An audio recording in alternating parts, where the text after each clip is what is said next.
Finding the perfect home is more than just a transaction.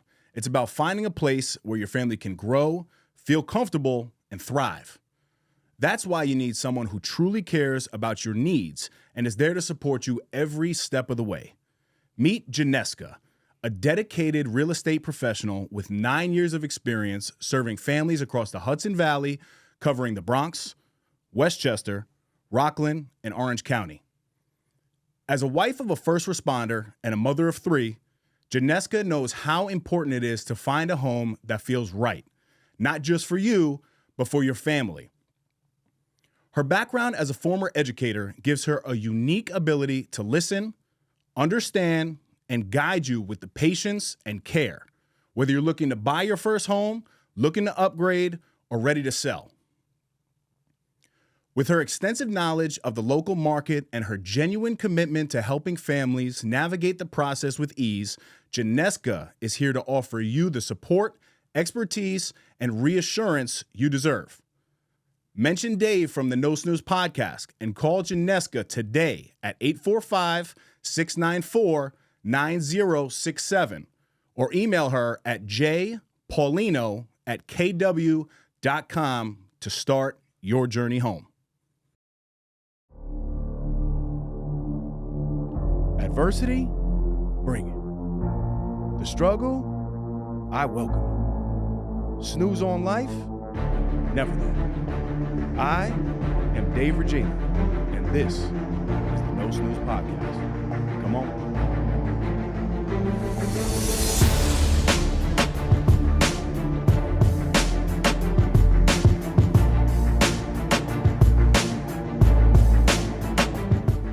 Welcome back, No Snooze Podcast, episode 207. As always, I'm in the booth with a new 3.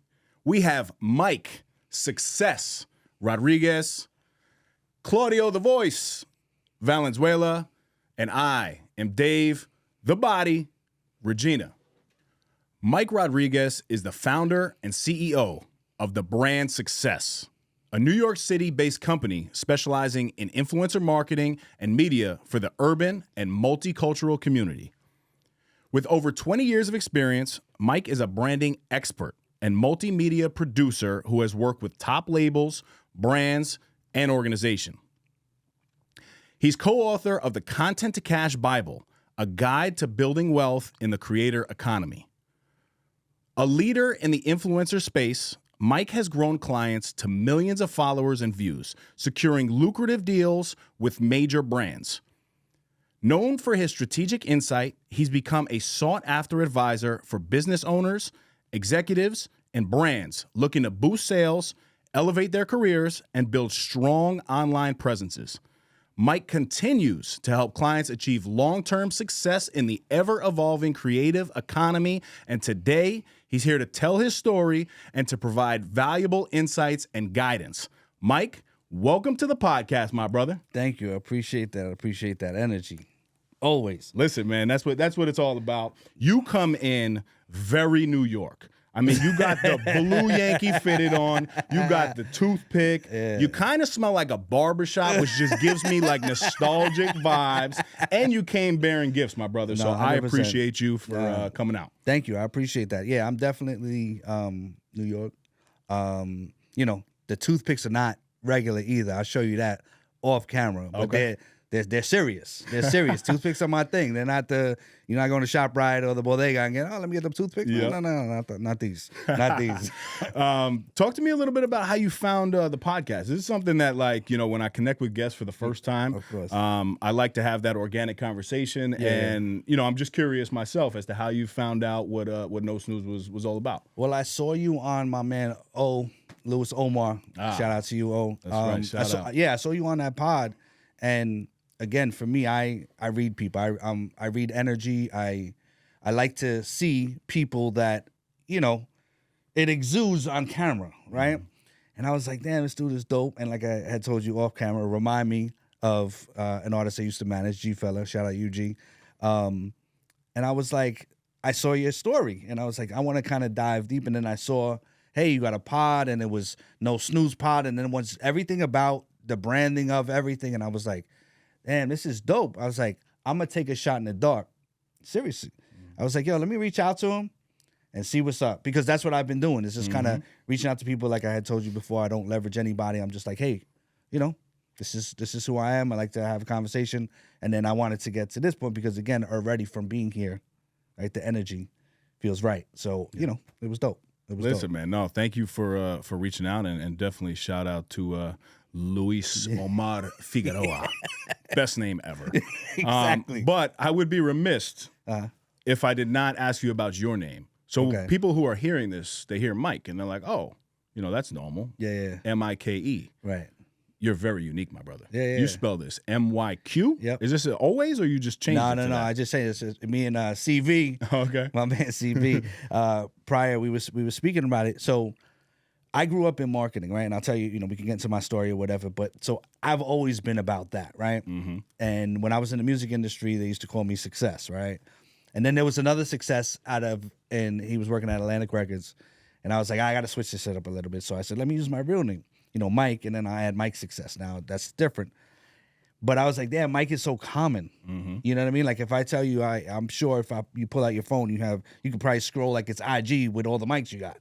And I saw there was a show called The Last Comic Standing. And it was a comedian. His name was Myq Kaplan. And he spelt it M-Y-Q. I said, I'm jacking that.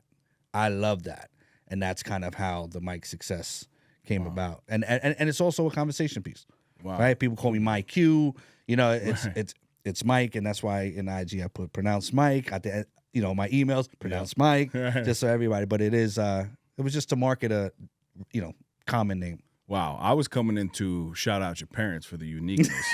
So now I have to now take you that. shout out my parents is dope. Now I have to take that back because that was your thought. But I'm sure your parents are great too. Yeah, no, they don't. So you've had a great journey, man, in the entertainment and creator space. Mm-hmm. Can you take us back to the beginning, though, and share how you, I guess, first got started in, well, you said it wasn't this industry. So where did you get started? Tell us a little bit about yourself. All right. So might be a bit. I'm 50, so I got to start that. No, actually, I started in this music, let's call it music space, as a dancer. What kind of dance are we talking about, Mike? Like, if you're familiar with Chippendales? No. You're awesome. No, like Scuba Scrap, Big Daddy Kane, you know, the guys in the background where dancers were actually part of groups. Yep. I was part of a multicultural group. It was great. It was just, and you know, dancing was my thing. Loved it. It was my stress relief. Even when I was single, I would like going to club. It really wasn't about meeting girls. It was a stress reliever. I loved dancing, and that's why I love music. And I was with some actually. We were signed to you know Eddie F. Mm-hmm. So the group was signed to Untouchables. Very cool. But the people that were running kind of our thing, I don't think they were. You know, I was fed some things. Hey, this is gonna happen. That's gonna happen. I don't want to say it was lies. It was just kind of talk, just like the music industry is, as I came to find out. Mm-hmm. And then what happened is that my cousin, fast forward to like 20 years old, my cousin had a girl. He was like, "Oh, you want to manage this girl?" I had no idea what the hell that meant. I just knew business, and he knew I knew business, and I was like, "Okay." Like, it was literally that. Mm-hmm. Somebody gave me a book. They said, read this. It's called All You Need to Know About the Music Business by Donald Passman. They said, this is the Bible. You got to read this in order to, you know about the industry. Did that. Never did anything with the girl. Was never in the studio, whatever. And just kind of like really, you know, work my way up. After that, I started doing management by myself. First artist I had was a reggae artist, right? It was just trying to, you know, figure things out. Mm-hmm. Then finally got a hip hop artist. Then, you know, got to had our own label called the Success Entertainment. BDS was what spins is what streams are now. Mm-hmm. And we did it with a 3-man team. We got on 107, Power 105. Like, things were moving, grooving. Fast forward, got to G Fella. We had a show on Fuse, which was pretty dope. 8 episodes. And then after that kind of fell to the wayside, political reasons. Mm-hmm. We thought it was going to be a second season. It didn't happen. I'm clearly fast forwarding my life. Yep. And then I kind of took a hiatus. You know, in all honesty, I definitely went through like a mild depression. Because after that show, I thought that was it. I was like, we're there. I've been working so hard for this, that, and the third. And yeah, I kind of was like, it felt like the rug was pulled, and I was like, all right, now what? And I was 40, and I was like, and I started to try to work with another artist. I was like, I'm not doing that. Like, I did that. This is not 21-year-old Myq anymore. Like, I don't want to be in the studio. Now I have, wife, kids.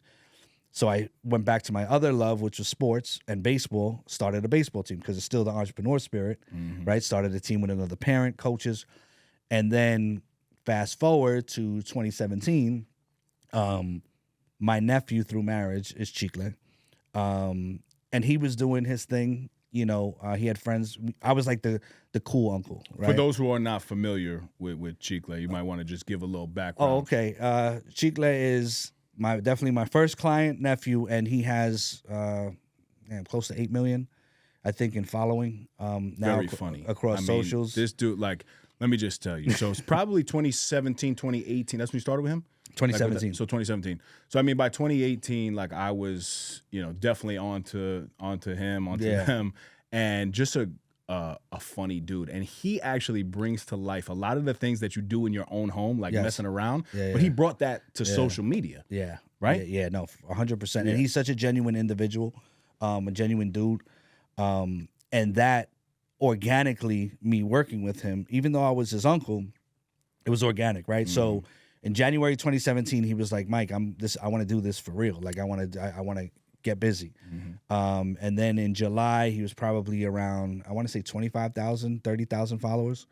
And he did a skit with Duce, and he ended up doing a Duce podcast, which it was cool, and then he says, Rock Nation wants me to come back. They want me to go to Tidal. They want to talk. I'm like, about what? He was like, I don't know. So I said, you want me to go with you? Now, mind you, I've been out probably 3 years. Wasn't doing nothing. Sure. Go there. I walk in, and it was a different feeling for me walking into that building, because I was like, it was just different. It was I don't even know how to explain it, but it was like, it was nothing to me anymore. Like, whereas before it was like, oh, now it was like, I'm supposed to be here. Exactly. And after we had the conversation, we got downstairs. He was like, yo, Myq, I had no idea what the F they was talking about. And I was like, yo, bro, that was nothing. And it was kind of like, I don't know how it would happen, where it's like, hey, can you do this? And I was like, yeah, for you, because he would be the only person that I was even gonna get back into management with. I would never. I didn't want any parts, Dave, to be honest with you. And because I looked at him like a son, and I was like, sure. So that was July 2017. I said, Uncle Myq, I'm gonna show you manager Myq. And this is what we did. Next 6 months, we rocked. I said, I don't want any money. We're not doing it. And there wasn't even money there like that, right? But I just wanted to kind of build and show. And he would do hostings, and I would grab his jacket, give him water. He was like, hey, what are you doing? I said, I'm playing my role. Now, mind you, I'm 19 years older than him. And I said, in the car, I'm Uncle Myq.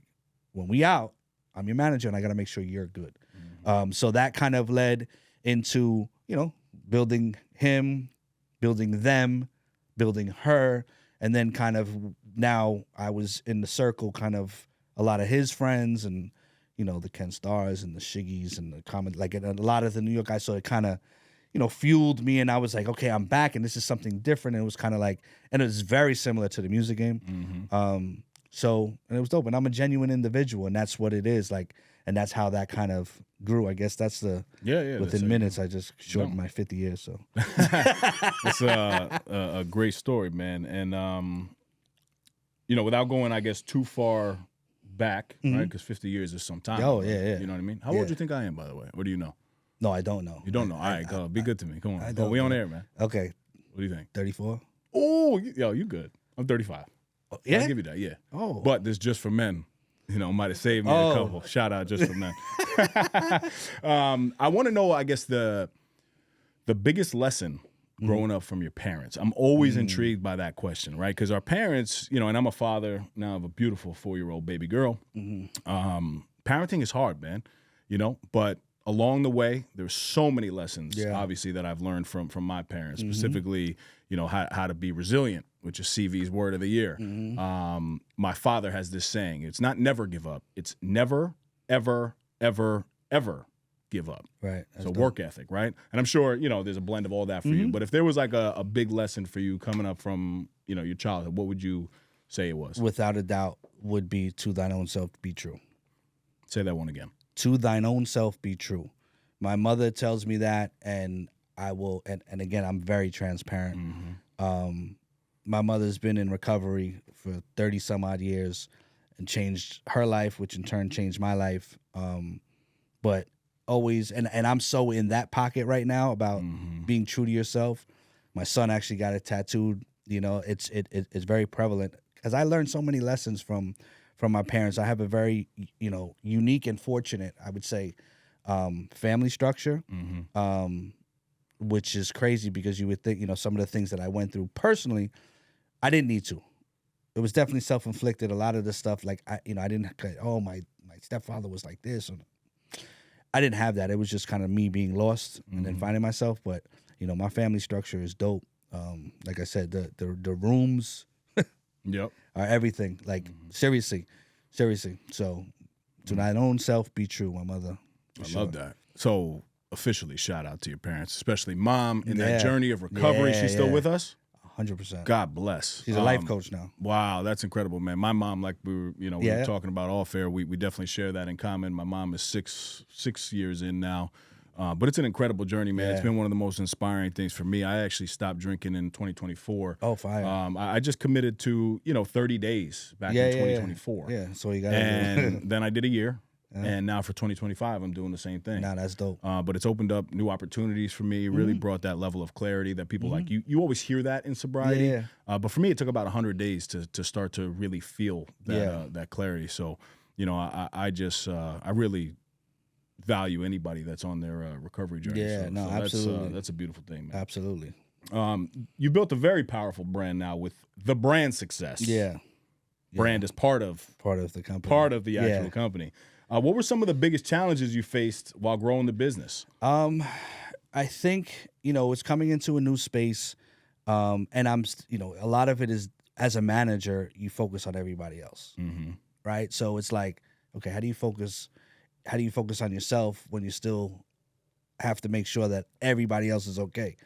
And I really kind of came really with that this year, right? 49 to 50 has been nuts for me. And the challenge of understanding, like, I finally became loyal to myself. I am such a loyal individual to a fault. And it was like, damn, when are you going to start looking at you? And I was so concerned about a lot of people. And like I said, you got me in my pocket. They like newly formed and like things that I always knew and advice I would get, because I'm the therapist for everybody, right? Especially I deal with a lot of younger people, right? And it's just understanding that you can be loyal to you. I can still be loyal to you, but I got to do what's right for me too. And I think that's kind of what I needed to do. I needed to do that in order to be the best version of me. The analogy I always use is that I was born a 100-watt light bulb, and I was only shining at 50, 60 watts. And it was because I was concerned with everybody else. And I didn't want to outshine, and I didn't want to. But when you have a flip it and be like, let me shine at my brightest, because maybe when you're dim, it helps you out too. But I got to do me. I'm LeBron in the fourth quarter. Give me the ball. I'm going. Even though I knew that, but I didn't want to. And then you lose a couple of games because you didn't want to take the shot. Give it to me. I'm going. And that's kind of like, I've been through kind of like branding transitions, right? I didn't want to use success. Right? I thought it was too hip hop, right? Even though that's me, that's my core. And, speaking of people, it's like success is not a word. It's just for me, I equated it with that because it came from when I was dealing with hip hop. So that's why I literally brought it back. And I was like, it makes sense. Success is such a great word. And how do you not do that? So it's kind of like all of these different things went through. I'm telling you, Dave, transitions, not the transitions. That's, but transitions. Because you say that, it's like, whoa, scroll it, whoa. Mike, the transition. Yeah, but it becomes, especially when you're kind of doing, and I'm not doing this by myself. I just had to get me to the right part, right. To the right point in my life. And, clearly I have pieces and I have, partner John I work with, Chick I'm very involved, Melanie, like, we have business together. It's not just manager client. So, just finding. Listen, I think that resonates definitely with a lot of people. But from what I'm hearing, right, that was, And it sounded like you were confident along the way, but there was something that like you didn't really believe in yourself at that time. Now, for somebody who may be struggling to believe in themselves, how would you advise them to overcome that, looking at your own life? Yeah, now you just gotta, I would say, and I'm gonna look at the camera, you just gotta look in the mirror, not at your outfit, look deep behind your retina. It's part of your eye if you Google it. Deep, and just see, honestly, and I'm gonna curse, who the fuck you really are. Like, you gotta see who you are. Like, and that's what I had to do for me. Like, I literally had to do that. I had to find my 4, 5, 6 in my balance, because I always also say, balance is cool, but sometimes you can't be great with balance, right? Because if everything is medium, there got to be some sort of sacrifice if you want to be great. And I was trying to balance, because I grew up. This is, hey, you got to balance. Make sure, no, I have to overdo it. But then it could compensate and come back. So for me, and for anybody, watch, you got to just literally find out who you are, what you are, and who cares about anybody else. I'm so in that, like, it doesn't matter. You know who you are, what it is. Me, I mean, I'm 50. I learned some things at 49. My whole thing is I come from a human element. And you, right? You're 30, 35.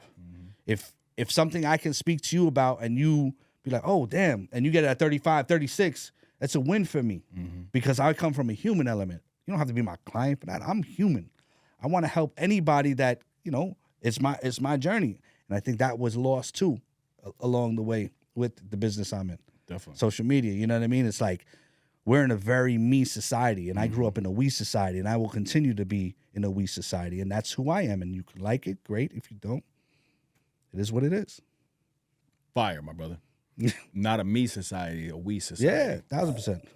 I'm all about the bars. I really am. I used to be about the physical bars. Now I'm about these types of bars. That's I love that, man. So, you're on the No Snooze podcast. Yes. No Snooze is actually a call to action, right? Not to snooze on your life, to wake up and attack everything that you do, right? I believe that that's the first choice that you have in the morning, right? To either hit that snooze button, go back to sleep on your dreams and aspirations, or wake up and go get it. Yeah. Right? You're a go-getter for sure. Right. But what does the phrase no snooze mean to you in your life, and how do you apply that to everything that you're involved in? It's all in the, very much like how you're talking about it. You know what I mean? Like, this is coming from a 50-year-old, right? My father-in-law passed away, and he was 72. And I said, damn, that's 22 years away from me. I don't got time to bullshit. I really don't. And people think that they do, right? Especially my kid's 14, 21, 22, right? It's like, you can't snooze. And it's funny, because I almost snoozed today. I said, there's no way. I said, Dave would be so mad.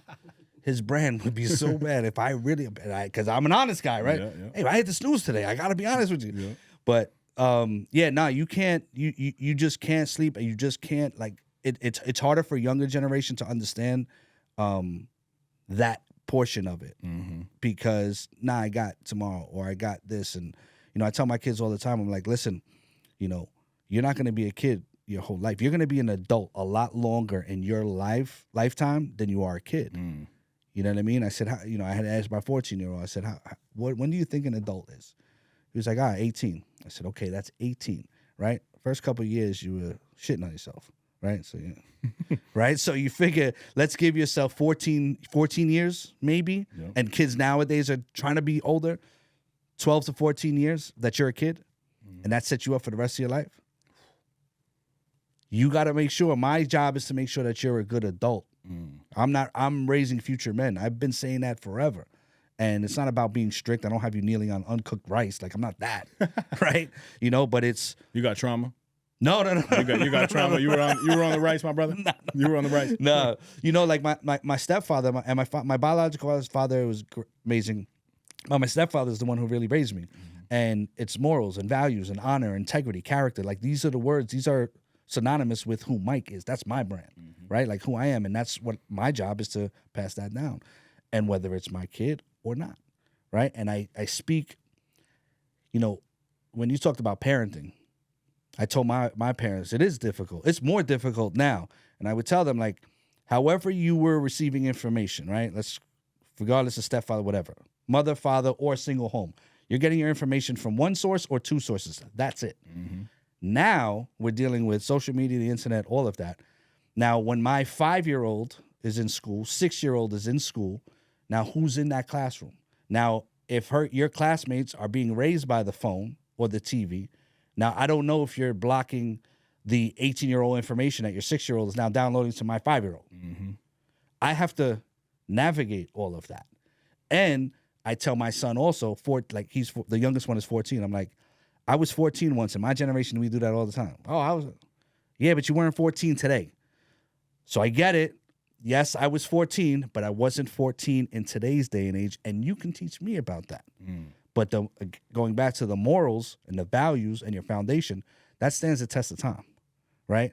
But how do you navigate? It's different. It's difficult. And my mom tries to say it's challenging, not difficult, right? So a lot of people, Dave, I could be here for hours talking about society, life, and how people are, and my piece is your audience, whoever's around. I just try to, if I can make somebody's life better, mm-hmm. 1 word, 2 word conversation, it's a win. I mean, we're about 20 minutes into the episode, and I think you've already done that, so that's a win there. Appreciate it.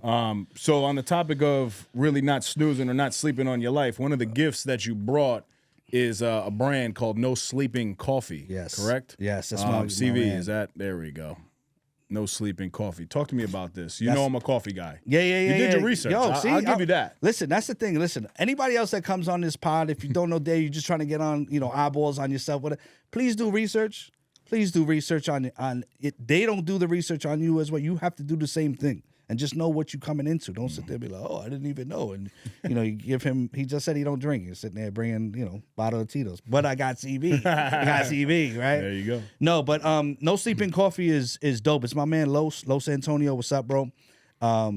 He came out with this coffee. He had a show on Revolt called No Sleeping in the Trophy Room, and then he does a running club, No Sleeping Running Club, and that's all about very similar with the no snooze, like don't sleep on anything. And he came out with this coffee, and I just support, right? I'm that guy. I don't ask you for anything for free. Somebody puts it I'll just buy it, right? Because you should be, I think that's how I support, right? I don't say, yo, let me get a shirt, let me get it this. And I bought it, and I genuinely love it, right? So, and I drink it black, and, I constantly do the re-up. I literally bought some more because my wife is now on it. And my wife, and I sent him a screenshot of the text. I said, yo, Los, look, my wife, Michelle, she said, can you make me a cup of the Los coffee? So, but it's good. It's, I told him, I said, the fact that I can support you and I genuinely love it, bro, you have a customer. And that's why I wanted to pass it to you. Oh, thank you, man. I can't wait to dive in. I'm an extreme coffee guy, so excited. Are you looking to elevate your brand with captivating visuals and immersive sound? Look no further than the home of the No Snooze podcast, Kai Visions Productions, your go-to destination for cutting-edge audio and video production. At Kai Visions, we don't just create content, we create experiences that leave a lasting impact.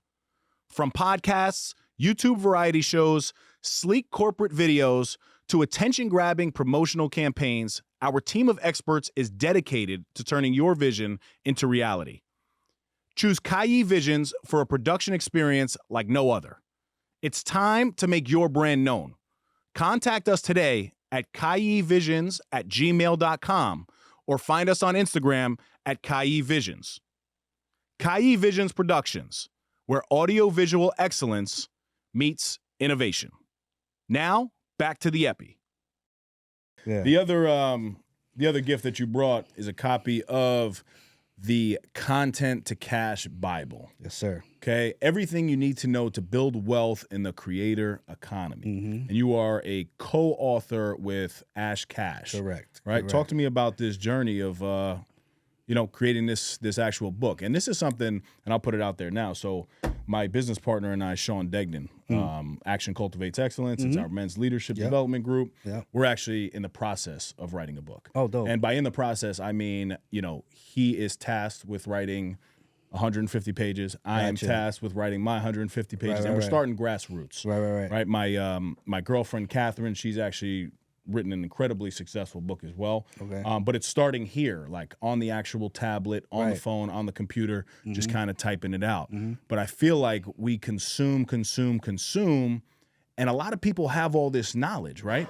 So I think more people need to put it in an actual product, right? There's a lot of experts out there, but this is something that I'm inspired by too, and I'm excited to learn more. So talk to me a little bit about the Content to Cash Bible. So Ash is, I know Ash for over 15 years. My mother, we call her she's the dedicated, the big plug, Coach Glow. She introduced me to Ash, and I know him for a while, and organically. We tried to work together, and it wasn't like it just didn't make sense. Like we were just trying to figure it out. And then it was kind of like it was time, right? And so now Ash is one of my clients. Ash has written, I want to say like 18, 19 books. Wow. Has something called Hip Hoponomics, where he teaches financial literacy through albums. Like he has one like a Jay-Z one, a Nas one, a Nipsey one. Dope. And he has great energy. So we're speaking about just what I do and stuff like that. And he's like, yo, Mike, you need to write a book, bro. Especially because that's his wheelhouse.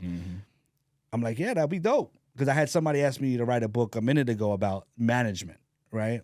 And, you know, this was kind of whatever. And then as I was going through my journey, called Ash, I said, yo, bro, were you serious about, like, as far as doing it? Well, he was like, hell yeah. So we started talking about it. And then it kind of went to, because he likes the way that I am with my clients. And then it kind of organically went into like a need. And when I spoke about that, all you need to know about the music business book that I was handed, that was the inspiration. I wanted something for creators. And we were talking about things, and I was telling him about life insurance, and this is what I like to do with this. And I was like, yo, bro, why don't you do this with me? Because you're the financial expert. I can talk about the content, and it's, you know, it's a play on words too. I'm the content, because that's my world. He's Ash Cash, content's cash, and that was called the Bible. So this is kind of why we did that. So I told him, I said, bro, I can't. There's no way. Right, where do you start? But he was like, I'll set you up with my assistant. And I did hours upon hours upon hours of verbal, right? Asking questions, how you feel, you know, all these different type of things and get that. And, you know, my half is kind of like the beginning. Like, so the first 6 chapters is me, right? And then chapter 7 is almost like halftime, right? Chapter 7 was the last chapter that we did. Because chapter 7 was, I felt like I needed my fingerprints on this book, because a lot of this stuff is like the ABCs, right? It's just learning basic stuff, because there is nothing for that.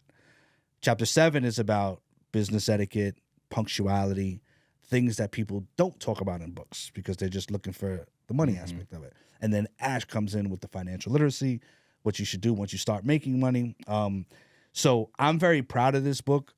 Very happy that we did it. I'm glad, you know, I said he gave me the bug to do it. And I think it's needed. And I don't know if there's any book out there like this that combines content with financial literacy. You know, it's kind of, I don't know. I'm still waiting for somebody to tell me. I'm not saying that I've shouted at the mountaintops, but, you know, I've done my research.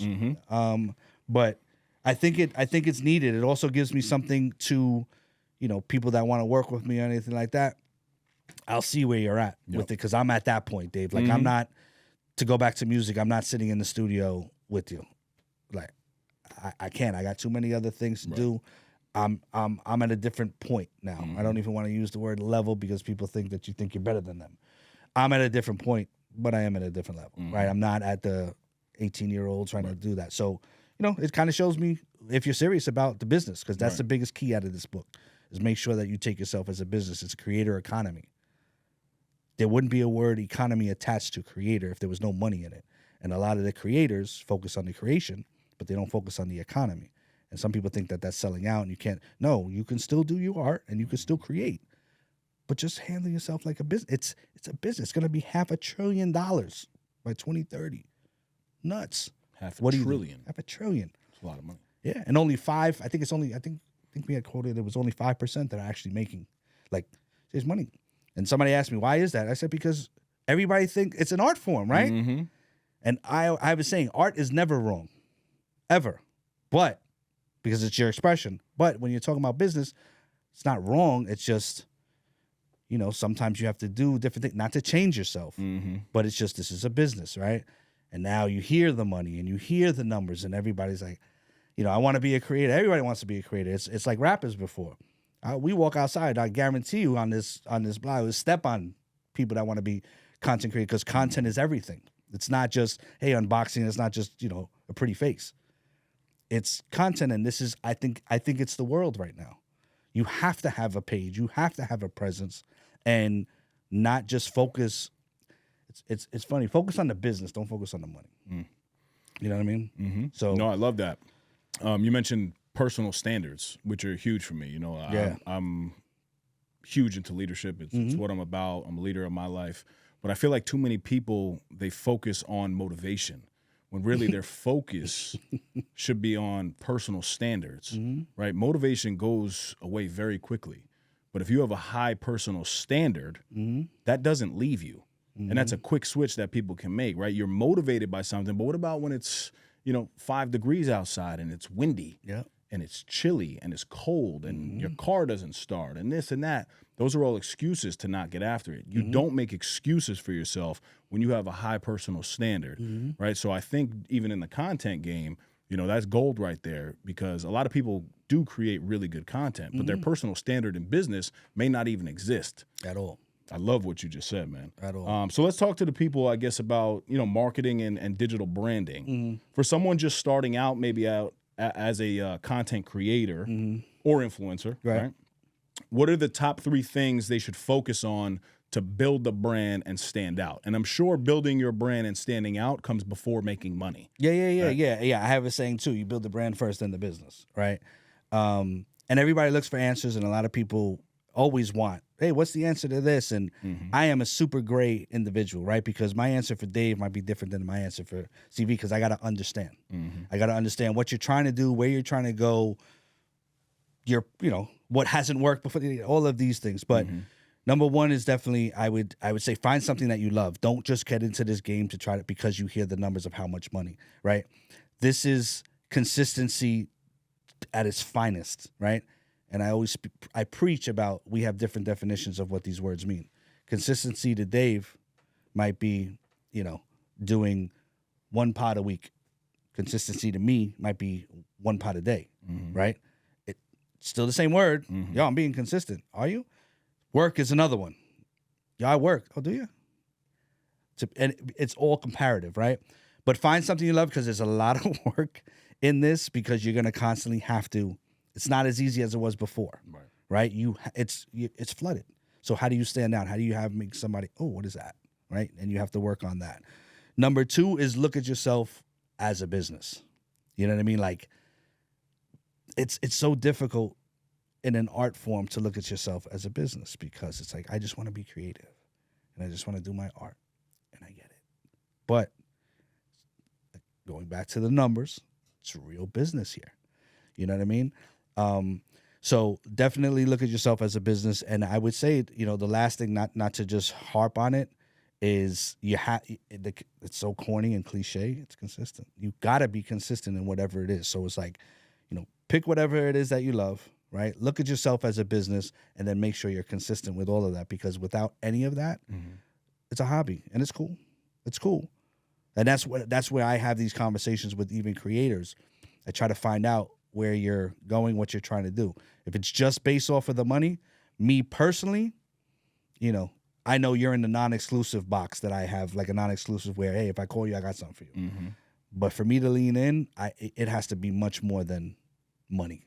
Like, I need to know why you're doing this. So I want to talk about branding a little bit. Okay. And you've worked with some major brands, obviously, across many different industries, as we discussed. What do you think brands are looking for in influencers today? And I know that that's different, but how can influencers begin to align with some of the expectations of these brands? Yeah, well, because the money hasn't ruined it, but I'm just gonna say that the money kind of killed it. It's funny, me and Chicley were having this conversation the other day as how, it's an art form, and you're expressing yourself, but then the money comes in, and it's like, oh, I got to do this, and you get these creative briefs, and a lot of brands, I'll be honest, most brands don't know. I've had a couple of people where they do know, as far as what it is, what they want. A lot of times it's just they want eyeballs, they want sales. Some people still think it's 2017, 2018. It's different now, right? You can't just have a post and then think something's gonna. It's flooded. It's saturated. Every single thing is almost like a promo ad. How do you do that, right? How do you figure out what it is? But in order to, you have to be authenticity. I think is finally shining. I think that was the beauty of at the beginning with Chicle and Millennium is that they were their authentic selves and they were like, look, we're gonna do this. At the time that they were growing, it was kind of like you had these, cookie cutter families, and it was like, nah, we're gonna show you. I always used to say it was a dysfunctional functional relationship, and this is New York, and this is what it is. So people wanted that authenticity, and now it's a lot harder because the word authenticity, organic, these are all trendy words, and it's like, how do you read through that? Because it's like you get a brand, be like, all right, Mike, this is the brief. We want them to be organic, but can you say blah blah blah blah blah blah blah? I'm like, but that's not organic. Give the client what are the things you'd like to address or want them to speak about, and let them do it in their way. You can't have them read it, right? Because then it's not, unless we're shooting a commercial and now it's acting, and that's fine. But influencer, the reason why influencers worked is because people resonated with somebody, right? That's what I tell people too. Like, if you're a music artist, don't just keep posting music. Great, fantastic.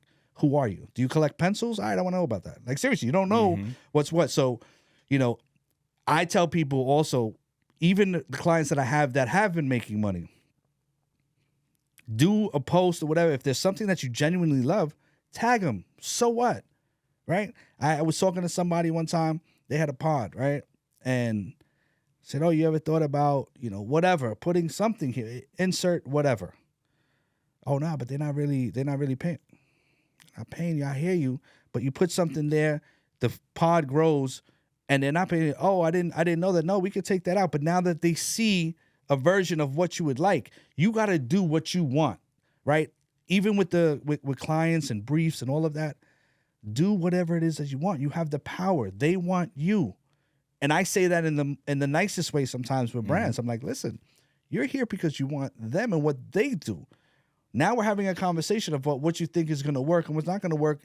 And me, fortunately, I get both sides, right? I'm such a liaison because I can speak to the 70-year-old CEO, and then the 18-year-old. I know I got to text the 18-year-old, but I got to go see the 70-year-old, shake his hand firmly, look him in the eye, and have a conversation, right? So it's, how do we do this, right? And so many people want to get to the bag, right? That's the saying. And I have a saying, I don't chase the bag. I pick up my luggage. You know what I mean? That's for me. Right? So I'm not doing everything just for money. And getting into this game is now like music. Oh, I want to get a deal and I want to get all this money. What are we doing here? Please just find that out. And people come to me and say, hey, I want to get 5 million followers like such and such. But your brand might be only 50,000. And that's okay. And we can cultivate a business out of those 50,000. You're so concerned with that number. And now being on my soapbox, the word follower, I didn't grow up with that. Think about how much this society hears follower. Yo, you follow me, I follow you. You follow me, how many followers you got? Oh, how many are you following? Follow. That was a bad word. But now it's so normal. So that's why I feel we have less leaders, because everybody's so concerned with followers. Sorry.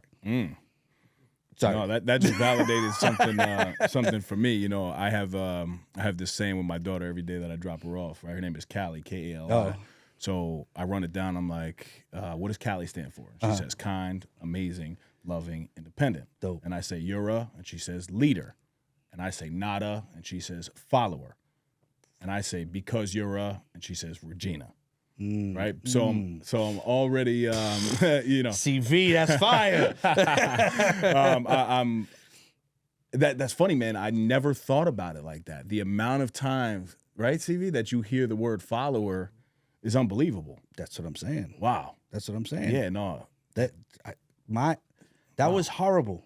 Yeah, growing up, 100%. This is definitely the old guy, the bald guy with gray in his beard, right? But I'm in tune to what it is now. And when you think about those things, you got to look at what your life is like. I grew up, tell me who your friends are. I'll tell you who you are. I also say, tell me who you follow, right? Because that's the information that you're getting It's huge. fed, right? I follow positive stuff. I don't need to see, like, there's certain accounts I don't want to say that I have to follow, but I like to be into whatever. Yep. But if there's negative stuff, I don't care. Oh, did you hear about the? Oh yeah, I saw it. Did you see the video? No, I didn't. I don't need to. You tell me what happened. I don't need to see about the person that got ran over by the subway. I don't need to know. Yep. Cool. I'm trying to be aligned and be in my pocket. That takes a lot of intention though too. Like on Instagram, there is this option, right? Your feed is actually a product of what it is that you follow, right? And your popular page is the same way. Yeah. For anybody out there looking to get kudos with their wives, partners, girlfriends, and I'm saying this because I actually just got mine. I'm sitting in bed and I'm scrolling, and my girl's right next to me, and she's like, the conversation about the popular page came up. And I was like, you know what's crazy is I bet you if you looked at my Instagram on the popular page, you wouldn't find one big booty, one thing of alcohol, one this, one that. And the reason is because I tapped that little thing that says not interested in those ads. Yeah. So sure enough, I pull it up and there was not one. And what it was is everything that I do. It was gym, the Bible, watches. I'm very into watches. Okay. So, my interests and stuff were there. Yeah. But you can really clean up your Instagram if you're intentional about it. But a lot of people don't do that, and it actually just feeds your own negativity in your brain. Yeah, I'm the same way. Like my Explore page, it's all sports. Like it's Yeah. it's all sport. Like, damn, Mike, you don't like. There's no chick on. Nah, because for me, I'm an active husband. I'm an active father, and I adore my wife. Like I scream it at the mountaintops. Like in my bio, I'm not a teenager, but you're gonna know, husband too. That's my wife right there. I love her, right? We've been together 22 years, married 16. It's my world. I love that. I'm gonna cut you off right now, and I'm gonna put you on the spot. Okay. Right. In a relationship like that, 22 years, there's a lot of this, right? 100%. A lot, and I completely understand that. I want advice. Okay. So talk to me. Oh. Right, on sustaining, because I've had breakups, divorce as well. Was with the same woman for a long time, but it just didn't work out. We just grew apart, right? But now I'm in a very committed, healthy relationship, Right. And I want advice from somebody who's got 3 kids, right, 3 boys, and a wonderful wife that's supportive. And I don't like to hear the term "happy wife, happy life." I like to hear my man. Happy spouse, happy house. Yeah. Because I do believe that relationships are a both ways. two-way street. 100%. Right? 100%. So obviously I can talk to you about my experience with my failed relationships, Right, but I right. want to hear from somebody like yourself. I love the fact that I didn't have to ask you about your wife.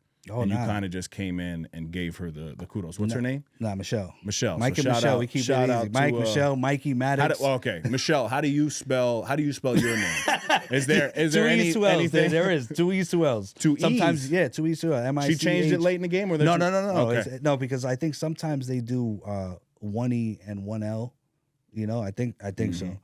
All right, so give me Yeah. give me a little advice here, relationship wise. I'll tell you the biggest piece of advice that and I'm going to keep using this word, organic, happened for me is I realized that there's levels to this. And I'm going to say it like this. Me with my wife, right? Let's keep it on the scale of 1 to 10. Right? My how I show my wife love, my 10, right? She does something, whatever. Babe, we're going to Fiji. You don't worry about nothing. We got everything. That's my version. Now, her version of love, and I'm not saying this is what it is, but this is to break it down. She tells me, thanks. And that's like my -8. Right. Yeah. And we are so conditioned. I'm not settling. You need to meet. No. She gave me her 10. Once I understand that she gave me her 10, then I can appreciate it and not be like, damn, that's all you did? She doesn't speak. She doesn't communicate. She doesn't say thank you to anybody. But she said that to me. I have to cherish that. Now, cleaning the kitchen, My 10 might be her -8. But you know what, babe? Like, because that's what happens is that we're talking. We try to be on the same level, but sometimes it's not possible, right? I got to understand you. I always say we're too busy trying to define people. Let's understand people, right? Where are you at? Okay, I got that, right? I understand it. Dave may sit there with his girlfriend, wife, whatever. Dave might go left. The whole world might, tell you go left, and then but you decide to go right. And I still may say, yeah, you should have went. I think I would have went left, but I do understand once I know Dave, I understand why you went right. Because that's your journey. And I think with relationships, it's work. It's constant work because we might be growing at different paces, right? I talk about this with friends too. It's like your day 2s and 3s might be better than your day 1s because your day 2s and 3s, you're meeting them when you're going through your growth, and your day 1s don't allow that. Your day 1s are like, oh, you think you're better than everybody? Trying to make a better life, in that scenario. So with marriage, I've learned a lot. Because I'm so helpful. Like I want to solve every problem. I always say the problem is one sentence. The rest of the time should be on a solution. Okay, we know the problem. What are we doing? Like it's like immediate. What are we doing to solve it? Because I don't want to put any energy into the problem. We know it. My wife will talk to me, and I've done this now. Do you want advice or do you just want to vent? Because then we'll get into an argument because I'm trying to say how she should do it because of the helpfulness. But she's looking at us like, damn, let me talk. Like, let me just. So now it's having communication. What do you need from me? And I'm going to do that. And I'll do that to a point. And I've compromised like crazy. But then I've also said, there's a line that you got to make sure you don't cross. Because I'm like, once I do that, now I'm not me anymore. Now I'm just your husband. I always tell her all the time, I'm not worried about Mike's wife. I'm worried about Michelle. I want Michelle to be a person. And I'm definitely not going to be Michelle's husband. I need to be Mike. Because once you do that, might as well just get a puppy. You can tell him whatever you want. I'm going to be me. It's not always going to be easy. It's not always going to be the same, but we can learn. And as long as we have respect for each other and just understanding this, sometimes I remember hearing this, I think with Will and Jada, when everybody thought that relationship was great. Yep. Anyway, but I took that. But he was like, sometimes I don't like my wife, right? And you'll go through that. And we tell each other, not really feeling you right now. We have a great relationship. We have a great relationship, but we've been through it. We were separated three times prior to getting married. We did the Puerto Rican way, had kids, then got married. You know what I mean? But I think that when it's important, I always say, the person, if they're important to you, then that's how hard you work at it. Because if you don't care, you don't care. And as men, our egos gotta get thrown in the garbage, because we get that as women. I'll say for a Latin woman, we got that too. It's like we let it nuts hang a little bit and be like, and I've caught myself. Literally, it happened last month, I believe. And something had happened. She had reached out to me or whatever. And I was coming home, and I was like, when I get home, watch. I'm gonna be like, bah, bah, bah. And I was like, but for what? I know her already. I know what this is. It's not anything. It's just it's a moment. And if I come in and feed to that moment, now I'm getting all worked up for what? I came home. That was cool. And then I had the conversation. I said, babe, just so you can kind of know, because we do this a lot. We'll say, just so you know what was going through my brain and kind of like how it filtered out. Like kind of, this is what I thought. Really, really, yep. Just wanted you to know this is where I'm at. And she was like, babe, I appreciate that. Because we found out I don't want to say early in the game, but she said something super profound to me. She was like, babe, you were raised on love. I was raised on survival. And that hit. And I was like, oh, okay. And I also understand through therapy. I've been through therapy. She has a concrete mind. I have an abstract mind. And that was difficult too. But again, going back to understanding who you are, like, I don't know. I feel you're an abstract mind, right? Like I can sit there. I tell my wife, babe, about to talk to Ash. We're gonna put some things together, whatever. Yeah, cool. When I show her the book, oh, okay. All right, let's go. Yep. Right? And people equate that sometimes with hate and non-belief. Just sometimes they're not capable. I got to see it, then I'll believe. It's not, but it's just who the person is. So, understanding your spouse, whoever you're with, I think that's key. And just, just because you would handle a situation like that doesn't necessarily mean that's the right way for them. It's right for you, but we get mad, especially when you love. That's the hard part. It's when you love and you're passionate about who you're with. It's like, I know that's not going to work. Mm-hmm. But then you can get into an argument because now they're not being seen. And I'm learning throughout this process because it's a constant learning experience. You know what I mean?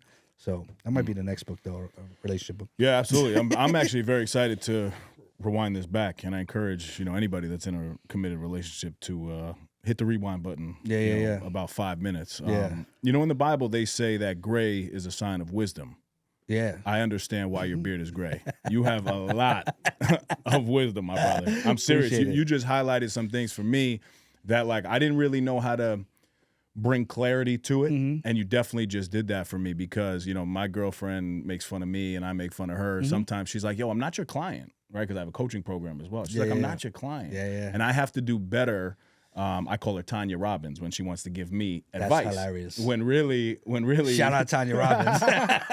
That's fire. When really we both just need to sit back. I don't speak on myself. I just need to really listen to her at times and not, although my mind is focused on a solution, I have to be available to make the change to really hear what she's saying, right? Mm-hmm. Not just listening, but actually hearing and understanding that that's the way she operated. So I really appreciate that knowledge, man. No, for sure. This episode is brought to you by Whitaker Garage Doors, your one-stop shop for all things garage doors. Proudly based in Peekskill, New York. Your home is a direct reflection of your personal style. And let's face it, your garage doors are the first thing people see when they pull up your driveway. Whether you're looking for the timeless charm of a classic carriage house door or the clean, sleek look of a basic wood finish, Whitaker Garage Doors offers traditional options for every taste and budget. I can personally vouch for their incredible service. When I had my own garage doors done, I was blown away by their timeliness, professionalism, and overall respect for their clients. Jonathan, Cassara, and their entire team are top-notch, and they really go the extra mile to ensure you're happy with the final result. So if you're in the market for a new garage door or need some repairs, give them a call or find them on Instagram at Whitaker_doors. Don't forget to tell them you're a friend of Dave's over at the No Snooze podcast. Whitaker Doors. You won't regret it. Now, back to the epi. I want to talk about, leadership and strategy a little bit, right? Mm-hmm. As a leader, and I think you've proven that, not only, in business, but also through this conversation. I'm sold on you. Appreciate it. So if you're fugazi, then, then that's crazy because you're a very good... you're a great actor. Very good actor here. But what strategies have you found most effective in your own leadership journey and then also building a successful team around you? It goes back to kind of what the level aspect of it is, understanding who people are before putting them there, as far as from the team aspect of it, right? Because I used to do that. I would see Dave, be like, yo, Dave, you'd be a dope whatever. And I would put energy into wanting you to be that because that's what I saw. When you're like, yeah, I'll do it. I don't really want to, but I'll do it, right? And I literally had that conversation with a team. So we're in... talk about this. I'll talk about it. We did an influencer campaign. We had them work with Wesley Snipes on the short, and I got a bunch of influencers together. Whatever the company is called, Planet X Studios. They brought me in now, involved to help brand their company, all those things, right? So now there's a team there, and because this happened, I don't know, right before the holiday. Had a meeting with, I'm kind of helping with this, like I said, with social media. They'll do this, do that. And I literally asked one of the kids, because the kids, they're all 25 and under. And I'm like, what do you want to do? That's what I need to do. Oh, I love editing, and, I'll shoot and I'll do this if I need to, whatever, but I really love editing. And before I would have, all right, you're going to definitely shoot because that's what I needed. Mm-hmm. But I watched and saw how your face lit up when you spoke about editing. Now, I hate editing. Right? I'm not the technical guy. Okay, you're gonna be an editor, so you'll shoot in a pinch, but this is what you want. Yeah. Okay, cool. So now I'm learning how to do that, because that's how you have the best team. And I think about it from a coaching standpoint, right? I speak to my shortstop differently than I speak to my, my pitcher is more, emotional. Shortstop, I can tell him, I can get, ream him. He's not soft, Everybody is different. That's why I love organized sports too, because that taught me a lot. And for me, Dave, seriously, is having faith that God has faith in me. As much as I have in him, he has in me, that I'm going to do the right thing and stand on whatever it is, right? I am, at least for me, I'm a good person, and I know that. I look in that mirror when I was talking about behind the I know I'm a good person. I am the universe, karma, however you look at that. I always say I'm a private client. When they see me coming, I'm like, hey, you don't have to wait on that. You know what I mean? Because I know that. I've deposited into the universe. I've deposited into karma. I'm good. And I know that. So if I make a mistake, it's okay, right? It's sometimes you got to fall. And I'm big on acronyms too. So for me, FALL stands for failure. Failures are life lessons. And that's kind of like, it's okay. You don't have to be perfect. I'm competitive and I always want to win and I like to be right. But I also, all right, I'm going to take that. And I can tell you, hey, Dave, you know what? When I did that, that's my bad. And if you really know me, you know that. And if somebody looks at me and you did something wrong and to them, and if they took it the wrong way, I don't have a malice bone in my body. But if you take it that way and and we can't have a conversation, then you know what? At the end of the day, I'm not putting energy in that. That's how you choose. Okay, cool. See you later. You know what I mean? So, getting grounded by yourself, understanding who you are, right, for what you want to do, truly. And then also, like I said, understanding your team, because, sometimes like that editor, if he might need to shoot because of the team, it's a scarce team, right? So you're sitting there, okay, all right, I'll do that. But at least now I know your ultimate goal is that you want to be the editor. You just want to be in the room. Okay, cool. Yeah. Great. Love that. You know what I mean? But you have to understand who your team is. So that's how I move. That. Mindset wise, right? As someone who mentors, advises others, what would you say is the most important mindset shift that you believe most people, not just content creators, need to make in order to unlock their true potential? Ideas are great, but execution is better. Say that one more time. Ideas are great, but execution is better. Everybody has an idea. Look at you. You pushed a button on doing a pod. The conversation we were having, I love that. Figure it out. I live probably during COVID is when that was a switch for me with the quote, and I may mess it up, but the Martin Luther King quote, take the first step, the rest of the stairs will follow. I never did that because I was so, all right, if we're going upstairs, how many steps is it? I got to make sure that just go. And again, going back to having faith and just all of that, you have to kind of let some of that go. And people are too concerned about being perfect, and just do. That's it. Just do, and it'll figure itself out. But when you don't do that, it's because you have your own personal situations that you can't deal with, right? That's why in my business, any client, any talent, I always say your mind has to be right before your business could be right. I want to know your real name. I don't care about your IG. I don't care. I've had people be like, oh, Mike, I got this, 100,000 followers. I don't care. Great. Fantastic. Who are you? What are you doing? Where are you from? Those type of things. And, everybody's, they stole my idea. They did it. Just do it. Just go do whatever it is. And, I think people are too concerned with everybody else with that too. Yep, absolutely. Staying resilient, which is, again, CV's word for the year. That's your word? Resilient? Resilient, yeah. And yours? Wait, hold on. I saw your word. Yeah.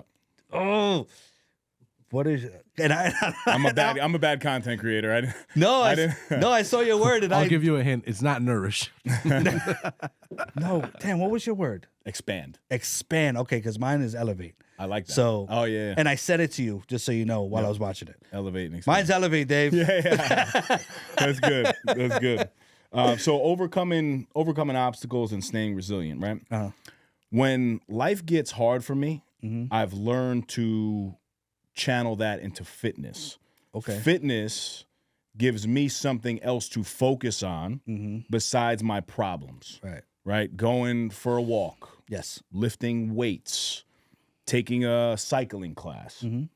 Fitness is more for my mental health Right. than it actually is for my physical health. Is there a playbook for you that you follow when things get tough? 1,000%. I take a walk, and I like to listen to old hip hop. I'm serious, or old house music, because it takes me to a place of just my happiest. Right, like no responsibilities. You know, because when I dance, even to this day, it's like if it was a movie, it's like everything else is cloudy, and I'm just in my world. My 22, my birthday, 22 years old, went to a club. It was empty. Stayed there for like 3 hours. My brother fell asleep on the speaker. I was dancing by myself in a mirror. Wow. Because I was in my zone. Just loved it. So I do, taking the walk. I love that, right? And sometimes I'll take a bath, listen to like soundscapes, kind of vibe, and I'm very eclectic when it comes to a lot of these things. I love Billy Joel and I love hip hop, so it's like but yeah, I do that. I find myself, I gotta take a minute. You know what I mean? Because again, I'm such a person that gives so much advice, and there's times I've recently had where it's like, I don't want to call anybody anymore. Like I know the answer, and my father, who's a man of not many words, but years ago, I remember I was going to go to like Landmark. I don't know if you're familiar with Landmark. It's kind of like a not mental, but like mindset. It's like a weekend kind of thing. And he was like, I know you're searching for answers, but remember, all the answers are within you. And that hit home too. Like there's things that people have said to me that I keep, and it was very profound. So walking, music, it's crazy. It's crazy. On my way here, I was chilling. I like that. No, it's important stuff. What's been the hardest obstacle that you've had to overcome in life, and how'd you stay resilient through that time period? I'm sure there's a million, but what is one that really sticks out to you? I mean, I'll probably go with the most recent. I mean, Dave, I've been through situations living out of a car, stealing food, like those type of situations that if you would, I tell my wife, if you would have met me back then, first of all, you would be here. That's 100%. I was just such a different person. But the most resilient recently, like I said, is business. I had to separate from my partner, and I hated that because I never would have done that. Hardest thing was making me and making me one and being loyal to me, which is odd to say. What's the hardest thing I had to do? I had to be loyal to myself. Because a lot of people don't do that. And not that I care about anybody else, but I know for me, even my mom, she was like, you were saying you were doing stuff, but like for weeks you were out of it. It was like a depression. And I know what a real depression looks like. I've been through that. So I know where, all right, I see where this is going. I can't do that. And I like to work, right? A lot of times it's crazy. I like to focus on, especially because I have clients, I'll start putting a deck together. Because I have so many ideas in here, and that I put on house music, and that's how I work in my home office and in Brooklyn. And I just kind of lose myself in the music, but it is crazy to say, like, and I'm just saying the most recent because, like I said, if I have all of those things, we could be here for days. No, for sure. Let's talk a little bit about vision. All right. Obviously, you're deeply involved in this creator economy. Things are evolving rapidly. Right. I mean, like you said, 2017, it's no longer the case. It's now 2025. Right. What trends or shifts do you see kind of coming in the next 2 to 3 years of this space? I think you're gonna get less of that salesy kind of, hey, buy this. Affiliate marketing is cool, especially when you're coming up. But I think you're going to see the cream rising to the top. Yeah, there's a bunch of influence, but who really does it? There's a bunch of podcasters, like the conversation we were having. You're going to resonate because your energy exudes, so you're going to stand out. Of all the podcasts, it's like, I rock with Dave, and you're doing, and I'll put it on you, you're doing a great job with that, because I always tell people, you want to have a podcast, and it's like, I'm going to have Jesus Christ is going to be my guest. Okay, awesome. But what happens the next episode? because that went through the roof. Mm-hmm. People got to watch pods for the podcaster. That's what it's for. The guest is just the plus one. I'm here for you because I can go anywhere, right? So that's what I think is going to really finally, and I see it, and it's hard to watch though too because it's shifting and people use the, authentic word. Mm-hmm. It's like you're not. Like you can read that. I don't know if people think that they're kidding anybody. I'm a person I read. I read energy, and I'm an empath too. Like I understand, right? You can get away with it, but like I said, and the consumer now is smarter. Let me ask you a tough question, right? And I'm sorry to cut you off, No, but it's it's all important good. because This is your pod, bro. You do whatever you want. Yeah, that's true. True. And by the way, we cracked the top 10 in Spotify. Yeah, in 2024. That's what I'm talking about. Top 10%. Congrats. But I say top Congrats. 10. Let's have a glass of coffee. No, so you just said two things. It's very important though, because it's almost a contradiction. Mm-hmm. You said before in the episode, you said, when you're coming up in this game, you have to do what you want, right? So like maybe to somebody, they want to become something else. But also you said that you have to be authentic. But what if that person is trying to become something else? Does that still work or that doesn't work? Yeah, because it's what you want to do. But it comes off as not authentic. But that it also depends, right? Like I always use this. Like Beyonce has her alter ego Sasha Fierce on stage. When she's on stage, when you're with her, not that I've been with her, but it's different, right? Social media could be the same way, right? If you're a brand, I think you need to be whatever your brand is. If you're an influencer and you want to act or do things, that's fine too. It's like, I want to get there and you're going to have to learn. Like we had the conversation, a new podcast. I want to be a podcaster. I don't want to be in front of the camera. I just want to do it. Okay. It's going to look unauthentic because you're going to be, hey, so we're here with Dave today. And you know what I mean? Yep. But you can, I feel that anybody can do anything that they want. Grow into that. Yes, 1,000%. 1,000%. As long as there's a want. Right. There has to be the want. There's a huge difference. I talk about it frequently. People really like the idea of things, but they don't really want things. Yeah. Right. And then when things get tough or they don't get the views, they don't get the likes, they don't get any attention, they're like, they'd give up on it. And for me, I think that's also the universe telling you that, you know what, you didn't really want that. You like the idea of having something, but you didn't really want to get in the booth every week for 4 to 5 years, record an episode and make it happen. Yep. Even when there was no money involved or any sort of sponsorship level. And that's what it is as far as on the podcast. Like me, I'm attracted to work ethic more than anything. I'm attracted to work ethic more than numbers because I know what that could be, right? Because I know what's going to happen. Like the worst thing that could happen is somebody go viral immediately. Because they don't have the tools yet. Bro, it's over. It's over. And what I talk about as far as with this space, like this thing here, this is it's almost a no cost of entry to get into this field. Because I tell all the time, probably your parents bought you your phone. I'm talking clearly, not my generation. Now, right? And now you go like this, shoot a video. Now you're on your way to becoming an influencer. There is no work, there is no school, there's no none of that, right? Think about, athlete, doctor, lawyer, anything, your job. Test. I don't have to do anything. Now I am technically, you can say, I'm on my way.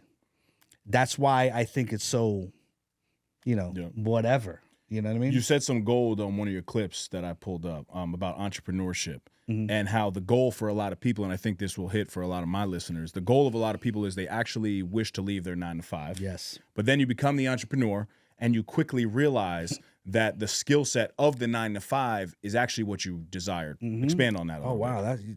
Damn. My brother. Yo, Tanya Robbins, you're doing all right. No, the thing is that because I dealt with that. Yep. Right?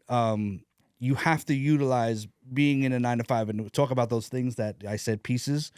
When I was doing music, my stepfather, I never forget, we was on like one of these City Island cruises or whatever, and I was working at Verizon, and I was in music studio doing whatever. And I was like, damn, I just wish I had more time. I wish I had more time. I want to quit the job. He was like, let me ask you a question. How you like when you go to the studio, who pays for that? I do. How do you pay for that? Oh, my paycheck. Well, so your 9 to 5 is financing your dream. And I said, oh, you're right. Right. And then I kind of like leaned into my job. I got it. I was like, oh, I'm going to work overtime because it was all different. And now being in a 9 to 5, I knew business, right? But some people don't, and they're in a job and they don't realize, oh, while there's structure here, there's a manager and there's this and there's that. And you take that, that's your school for business. Take that and apply that over here. You're at a job that they're paying you employees. Why wouldn't you do the same? I'm not saying you to run like this, but structure-wise, you have to do that. And that becomes difficult too in the creator space. Mm-hmm. I struggle with that sometimes too. I brought my man John Rios involved because he's structured. He's numbers. All this other stuff, he can't. He almost gets sick as I start speaking about. You know what I mean? But he's structured, and that was needed. This is what we do. And but again, scrolling. Entrepreneurship is so easy, and oh yeah, and I get it. And I always tell people, depending on your finance aspect of it, you quit your job because you want to do your dream. And, that first week is great because you don't get, you probably paid a week ahead, a week behind, you snooze, you're getting paid that Friday. Then next week is like, oh, damn. Now you're hustling and doing, and now it causes more anxiety. And the stress that you wanted to be doing your dream has caused more because you don't have the money to do what you have to do. And people don't have that resilience and they don't have that work ethic. When I was at a 9 to 5, it's 9 to 5. I would bring clothes and I would sit there, have meetings at Sony and Universal and Isco. I would change clothes. Like I would literally be, it was on. And that's what I'm doing now. Like my 9 to 5 now is management marketing. My overtime and all of my dream is the book, I'm the new client and figuring my stuff out, but it's not like my bread and butter. But I'm I'm utilizing everything. Clearly what I do, it's not like I'm a painter and I'm also a DJ and trying to be a doctor. Mm-hmm. You know what I mean? Like it all intertwines together. 2 more things before we wrap up. What would you say is the most common mistake that you see creators or businesses make when they first really dive all in? Mm-hmm. And how can they avoid it? When they dive into as far as social media? Yeah. They don't speak to somebody that knows the game, right? They just think, because people think content is, if you have let's just say a plumbing company, I don't know. I got to get an influencer to kind of come to my store and say, no, you don't. Relax with that because that's going to cost, right? What is your brand? Everything that you speak about, and I talk to brands a lot about this, even with what I'm dealing with right now at the studio. Mm-hmm. Everything is amazing in these rooms, in these walls, and what we're talking about is great. Everybody has to see that. We have to have whatever is happening here has to translate and it has to be put out. I don't come from that era. That's why it's the hard part for me too. Understanding to show you what I come from a do. Who cares? I'm doing, right? Now I have to show and do, right? So perception is huge, but I always say perception is nothing without a foundation, right? Because perception only gets you so far. Clout will only get you so far. Utilize that clout to build the business. You could do that. But like I said, people don't know the game. People think, oh, all they have to do is do this. No, not all they have to do. You're here. You want to give me some money for that person to do that. Don't disrespect the craft and say all they have to do. No. So all you have to do, right? Yep. You're not here for their physical and what they do. It's like me. You're not paying me for my 2 emails, 3 emails, 2 phone calls. You're paying me for the 25 years on how I know why it's happening like this and why this is what it is. You know what I mean? So if you're going to get into this game, please get somebody that knows the game. You know what I mean? Great advice. Let's talk impact and legacy as the final thing. You've had a profound impact on the lives of, a lot of people. And now I think with this book, you're going to help even more. What kind of legacy are you hoping to leave behind in the business game? So it's a 2-part question. Right. And then also for your family. Business game, I just want people to realize that there's still good people out there. I always tell people I'm a shark in business, but I'm a vegan shark. Like I'm not out here trying to kill people. I want a win-win. I come into scenarios, Dave, and my first question is, what can I do for you? I don't say, hey, I'm looking for and I need an I. Mm-hmm. I lead with that because I come from a team aspect of it, right? And I want people to learn that. I need people to understand think about the other side, right? What I love about EYL is the asset over liabilities. That's not just with, tangible items. You have to become an asset, right? And I think when so many times I've done that people are like, oh my God, that's refreshing, Mike. Literally just had this. I'm telling you, a lot of the things I talk about, literally, they're happening. And I'm like, yeah, if I get what you want, then we win. It's a team. Right. It's a team. We just, using basketball as an analogy, right? Sometimes, if we're a team, sometimes my jumper is off. Sometimes I might have to play some D. And that's how I help the team win. Or you could go get some boards. Right. Do whatever it is. But if I'm on, just keep feeding me the rock. And I don't think people understand that. And I'm really, like I said, my business legacy is there's good people out here. You can make a lot of money. That's my goal for this year. To make a lot of fucking money. Sorry. But that's what it is. And I used to think that was bad. But when you do things only for money, that's bad. I've turned down 6 figures, right? Where somebody said, hey, they wanted my clients to go this way. And they said, if you can make this happen, we'll give you, it was over $250,000. I went the other way because that was right for them, not this way. At least that's what I thought. I'm not, that's the bad thing, is doing, I'll do whatever for money. I'm not with that. I want to make a lot of money. And this is the first year I'm going into a year like that because I've always been just doing, and it's a business, right? You got to do what you got to do. But for my family is I know that I'm a role model for my kids. I'm a role model for adults. I think adults need role models too.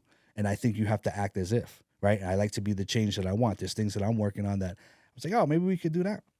I'm going to do it. But, my kids know how I am. My son, one of the best things that I got, my youngest son, he was, I want to say in like 6th grade, I was dropping him off at school. And out of nowhere, he's like, Dad, you like Kobe? I was like, what you mean? You know what I mean? I said, I know my jumper. He was like, nah, you have the Mamba mentality. He was like, yo, you're so positive. Like, you'll do anything. Like, you'll get it done. And that, I didn't tell you to tell me that. And that was awesome. And that's all I needed. And my legacy is my kids, and I thank my stepfather for that, for instilling a lot of that in me, to be able to kind of come into my tree, and now I've created that tree, and that's the biggest compliment I get from my mother, my stepfather. My stepfather, we're cigar guy, like that's who I like to smoke cigars with, and we hang out, and he's like, Mike, you're an awesome dad, you're an awesome husband, you're a great businessman. Like, he's like, I'm just so proud of you, and when you love people, I care about what they think of me. Everybody else, I could care less. But, the legacy of bringing real men back and not punching people in the face. And I'm a real man. I'm sensitive. I'm emotional. I cry. I'm just who I am. And I'm me. I always tell that to people. Like, I could be in any scenario. I've been in scenarios. I'm not that. I don't need to be anything that I'm not. I've always been the positive. Even I'm concerned with when I take pictures. I want to make sure I'm smiling because that's me. I'm not the. Good. You know what I mean? That's not me. I am a half full guy. If the glass is half empty, please finish the drink and get the fuck away from me. That's what I want. I'm about this, bro. And full circle. That's why I really rock with you, bro. Like, from everything. And now even more so, and having this kind of energy, you're a dope dude, bro. You're a dope dude. No, listen, man, I got to, I received that. Thank you very much. But also I have to say thank you. Thank you for the energy that you brought today. Thank you for reaching out. Thank you for the value that you provided today. You know what I mean? And I'm not just saying that. I sit here and obviously I'm, thinking of, where the conversation is going to go. But you provided so much tangible, right? Not just value. This is tangible stuff, man. And I'm learning a lot from you as well. So I'm excited to elevate and expand the relationship. I think this podcast today is a start to something great, man. No, 100%. You're a dope dude, bro. I'm telling you, you're a dope dude. I appreciate that. So, before we close out, is there anything that you wanted to leave the listeners with that I did not discuss? Nah, I think we're good. I've pretty much said a lot of the things that I speak about, a lot of things that I want people to understand. definitely the book is it's my piece to give back to, because I'm very involved, right? When I speak with people, I'm passionate. And I was literally doing that the other day. And I was like, see, this is why I had the book. Like, and I was joking with them. I was like, yo, just read the book. They knew me, right? But this is the reason why, like, anybody can kind of get this start. And it's just like, okay, now we can build on something. And I really just want to help the human race, not just my client, not just the creator of content. This is the first start. This is what I'm doing. And I'm doing my part, whoever's in my circle. If you can let everybody know where to find the book, The Content to Cash Bible, and also let everybody know where they can connect with you. All right, cool. So you can find me, Myqs Success, MYQ SUCCESS. That's on all platforms. If you go to my page, I'm heavy more on IG. Comment the word content or book on any post. It'll get sent to you. It's on Amazon. And also about that, I want to talk to people too. I have a lot of influencer clients, and I speak about having your own and collecting your own data and just being your own thing. A lot of people have asked me, hey, why wouldn't you do like a myqsuccess.com and have people go there for your book? You're also dealing with habits, right? So if I tell you to do that, and if you go on and let's just say again, I got to put your email and all this type of stuff, you may not get the book. A lot of people have Amazon Prime, habitual. Right. I just got to click a link and I get the book. I'd rather that. This book was not so much about the sale aspect of it, and I want people to understand. You got to understand what your goal is, and sometimes you got to sit there and you got to have vision. And a lot of creators out here do not have vision. They're creative, but they're not visionaries, and that's kind of like where I come in. That's one word that describes me. I'm a visionary, 1,000%. I'll tell you things that, not God, but I see things. So just understand your goal, do what you got to do, and hopefully that helps somebody. Hopefully today helps somebody. 1 word, 2 word, I don't know. Well, you definitely helped me, so you helped one. No, and I know when CV is locked in, and you definitely CV help my brother back there. His breathing changes. He was very involved in this one. So you helped 2 people, my brother. You're 2 for 2 right now. Dope. But no, thank you, man. I really appreciate you. For sure. Guys, if you don't know anything about Myq, I really, really encourage you to dive all in. Check the book out. Check out his Instagram page. This conversation was one of the best conversations I've ever had. Nah, I appreciate and that. I'm not just saying that. Of the year? Truly, not of the year. I told my buddy, shout out Joe K. He was the first episode of 2025. And that was the best? And I told him it was the best one. He was like, oh my God, you mean that? I'm like, yes, bro, I mean it. It's the first one. He was like, damn. But no, I truly, I felt something a little different today, man. I really mean that. So guys, continue to share this show. We only grow because of word of mouth and you guys locking in. So a simple share on Instagram, a simple send the episode to your friend. We'd really appreciate that. Thank you for listening to 1 episode or 207 with Myq, MYQ Success. As always, you can shop the latest merch at nosnoozeshop.com. And until next time, stop snoozing. Get up and get after it. Myq, you killed it. Thank you guys for tuning in. That's another epi in the books. You can follow us on Instagram at No Snooze Podcast and leave us a 5-star review wherever you listen to us. Subscribe to our YouTube channel, No Snooze. Shop the latest merch at nosnoozeshop.com. Come on.